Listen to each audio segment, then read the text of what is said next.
शादी का पैगाम कुछ सिर झुकाकर शोक के दिनों से गुजरता हुआ रहा। मातम के कुछ दिन बीत गए तो उस पैगाम की मांग हुई।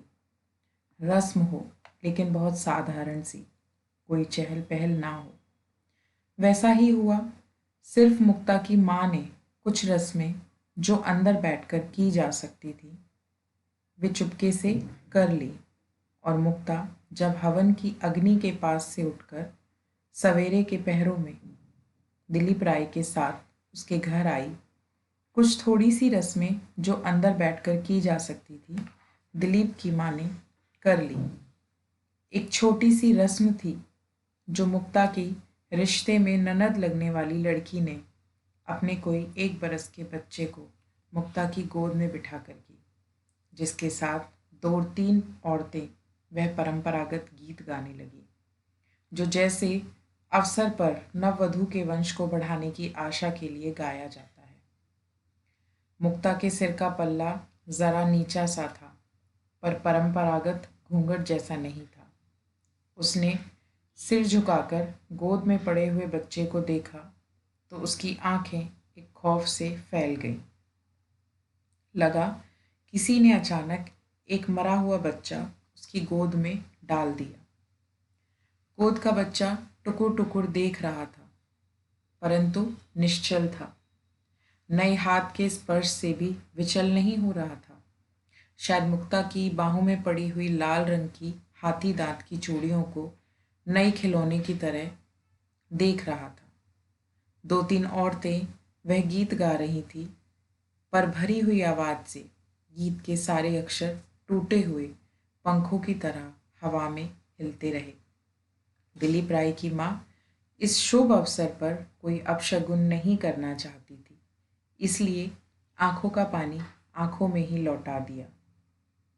पर इस समय पिछले दिनों हुई बच्चे की मौत फिर जैसे ताज़ा होकर सबकी आंखों के आगे आ गई। एक हसरत थी कि आज उसी बच्चे को मुक्ता की गोद में डालना था।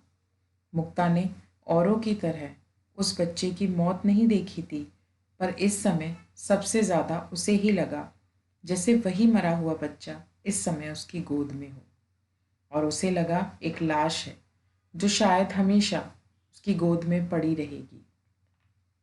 पूरी रात की थकान थी। दिलीप राय चाय का एक प्याला पीकर अपने कमरे में चले गए, और सबसे बड़े कमरे में सिर्फ मुक्ता थी, या इस दिन के लिए आई हुई कुछ मेहमान रिश्तेदार औरतें। कोई रस्म करते समय जब मुक्ता की गोद में डाले हुए बच्चे को उठा लिया गया तो मुक्ता ने थकी थकी आंखों से एक बार कुसुम की ओर देखा। सिर्फ कुसुम थी जिसे मुक्ता इस घर में कुछ पहचानती थी। उसी ने आज नए रिश्ते के सबसे पहले संबोधन से मुक्ता को बुलाया था, भाभी कहकर।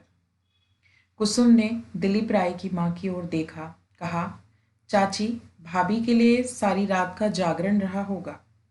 माँ ने मुक्ता को बड़े कमरे के सोफे से उठाते हुए कुसुम से कहा, दिलीप के बराबर वाला कमरा खाली है, जा भाभी को वहां ले जा, घड़ी 2 घड़ी आराम कर लेगी। कुसुम एक पल के लिए शायद किसी सोच में उतर गई, फिर कहने लगी, भाभी 1 मिनट, मैं कमरा ठीक कर आऊं। बाकी कमरों में मेहमान थे। कुसुम ने जाकर देखा सिर्फ वही कमरा था जिसमें किसी मेहमान को नहीं ठहराया गया था। कुसुम कमरे में गई, उल्टे पैरों वापस आकर मुक्ता को उस कमरे से ले गई। कुसुम ने कमरे में कुछ फल, चाय रखवाई और फिर कमरे का दरवाज़ा भेद कर चली गई। तो मुक्ता, जो कमरे में अकेली रह गई थी, खिड़की से पीछे के बगीचे की ओर देखने लगी।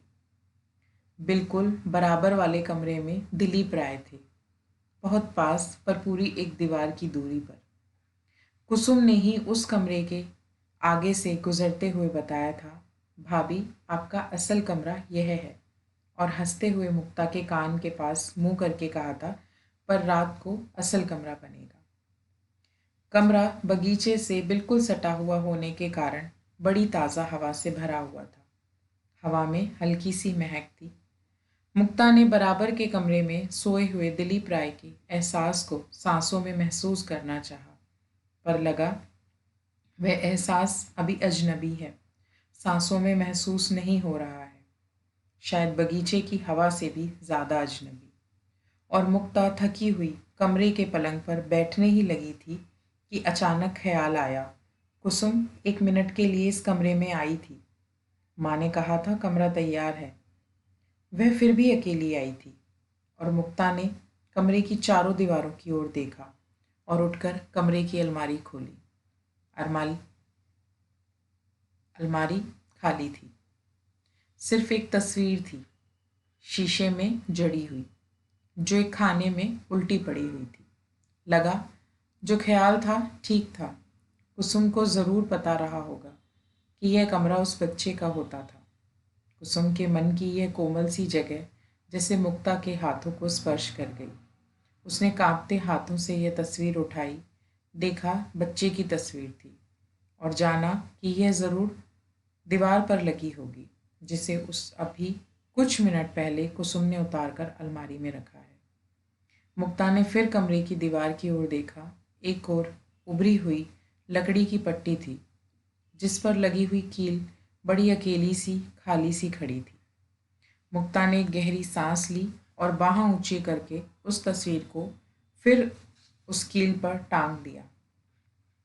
खिड़की से आने वाली हवा में नए पत्तों की महक थी, पर अचानक मुक्ता को लगा जैसे बहुत दिन से झड़े हुए और गलते हुए पानी पत्तों की गंध की भी हवा में थी। पलंग पर लेटकर मुक्ता ने थककर आंखें मूंद ली। नींद की ऊंद से मुक्ता को लगा कि कुछ आवाज़ें हैं जो न जाने कहाँ से उसके कानों में आ रही हैं। यह लड़की तो पहली को भी मात करती है। She is real beauty. मैं तभी तो सोच रही थी, न घर न घराना, ये बात कैसे बनी। लड़की तो अच्छी है, पर पैर अच्छे होने चाहिए। उधर बात चली और इधर लड़का जाता रहा। मुक्ता चौंक कर उठ गई, घबराकर दीवारों की ओर देखा, फिर खिड़की की ओर, बाहर पेड़ों की ओर, जहाँ इस समय बगीचे में घर आए मेहमान थे। लगा यह सब कुछ जो हवा में है, हवा में ही ठहरा रहेगा। शायद यहाँ इस मिट्टी में उगकर पेड़ों की भांति फैल जाएगा। जो भी बातें हवा में थी, मुक्ता ने पत्तों की साए साए की तरह सुनी, पर कोई भी उदासी कानों को ऊपरी नहीं लग रही थी। जैसे ये आवाज़ें उसने पहले सुन रखी हों, अपने भीतर से। घर में मौत की एक गंध थी, पर वह स्वाभाविक थी। मुक्ता को लगा जो उससे भी बढ़कर है वह कुछ और है, शायद घर में नहीं, उसके अपने अंतर में है। एक भय सा आया, सिर्फ मैं नहीं, शायद दिलीप राय भी उस गंध को जानते हैं, और शायद शायद किसी दिन यह मुझसे बहुत नफरत करने लगे।